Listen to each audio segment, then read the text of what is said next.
გამარჯობა. მასტურბაცია ჯანმრთელობისთვის საშიში.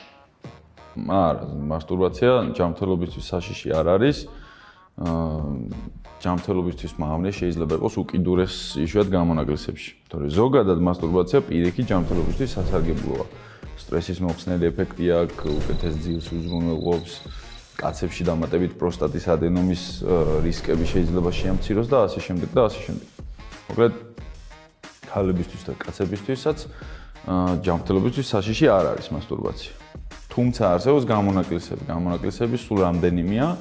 ერთი არის თუ კი ძალიან უხეში არის მასტურბაცია, ანუ რადიკალურად განსხვავდება სქესობრივი აქტისგან, ამ დროს შეიძლება სექსის, ასე ვთქვათ, მგრძნობელობა დაქვეითდეს, იმიტომ რომ თუ კი ძალიან უხეშია და ხშირია მასტურბაცია, ხო, სექსი ისეთი უხეში ვერ იქნება, რა თქმა უნდა, ამ დროს შეიძლება მგრძნობელობა დაქვეითდეს.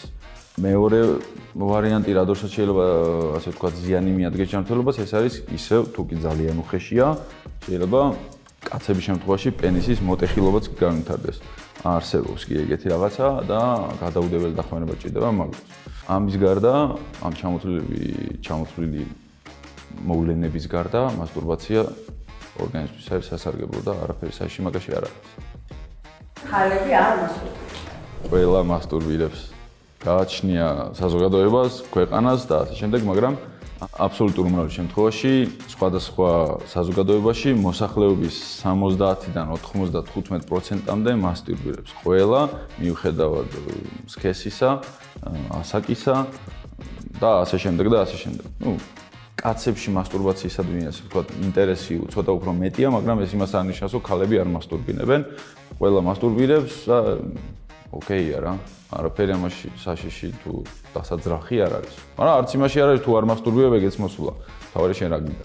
მასტურბირებას ადამიანის დასრულ ასაკში იწვევს. არ არის ეს ასე. ნეიროფიზიოლოგიური განვითარება და სქესობრივი განვითარება ესეთი საინტერესო რთული კომპლექსური მოვლენა არის ადამიანის. ხო და მასტურბაციაც მისი ბუნებრივი შემადგენელი ნაწილია, მასტურბაციისადმი ინტერესი. და როგორც წესი 12-13 წლის ასაკში იწყება ეს ინტერესი, თუმცა ცოტა უფრო ადრეც შეიძლება განვითარდეს, მაგალითად 5 წლამდეც.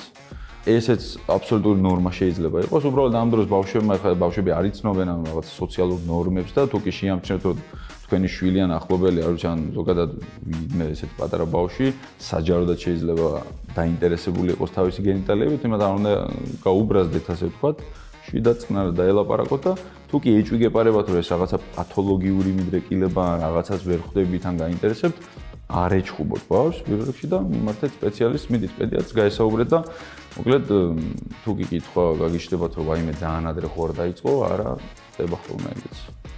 მასტურბაცია აქტივებს არა, არ არის მართალი, ირიბად შეიძლება იყოს მართალი რა, იმიტომ რომ ჩვენ ვიცით, რომ სქესობრივი აღზნებას თავისი რაღაცა საფეხურები აქვს. პრელუდია, აღზნება, შემდეგ პლატო, ასე ვთქვათ, თვითონ პროცესი სექსის ან მასტურბაციის და ორგაზმის განცდის შემდეგ უკვე პირიქით დამშვიდება და ბუნებრივი მოვლენაა, რომ ორგაზმის განცდის შემდეგ ადამიანს სექსისადმი იგივე, ასე ვთქვათ, ჟინი არ ქონდეს. შესაბამისად, ძალიან ნორმალური მოვლენაა ეს.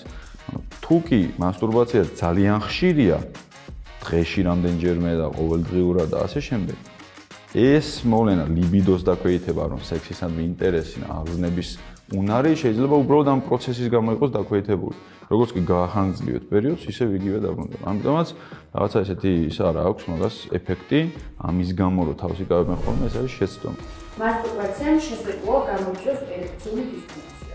კი, არც ეგ არ არის სიმართლე, აი წინა მითთანაც კავშირში არის, როდესაც ერექციული დისფუნქცია ძალიან მტკივნეული თემა არის ჩვენთვის, კაცებისთვის, ხო? მიუხედავად იმისა, რომ ირიბად ქალებსაც ეხებათ ეგ, პირველ რიგში ჩვენთვის ძალიან მტკივნეული თემა და ამაზე როგორც წესი არ ვლაპარაკობთ ხოლმე, არც ექიმთან მივდივართ და ასე შემდეგ. სინამდვილეში არ ტეხავს არაფერი და თუ კი დროულად მივხვდეთ ექიმთან, ეგეც გამოსწორებადია.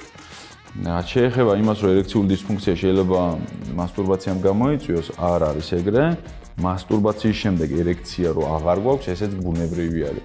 როდესაც დადგება ორგაზმი, ეაკულაცია, ანუ სპერმის გამოყოფა, ბუნებრივია, რომ ერექცია ქვეითდება და ეს არის ჩვეულებრივი მოვლენა. ეს იმას არნიშნავს, რომ მომავალში ეს რაღაცა დისფუნქციას გამოიწვევს. ერექციულ დისფუნქციას აქვს თავისი ფიზიოლოგიური, ასე ვთქვათ, პათოლოგიური მექანიზმები და ფსიქოლოგიური მექანიზმები, თუმცა მასში მასტურბაცია არ შედის, ამიტომაც მაგის არ შეგეშით.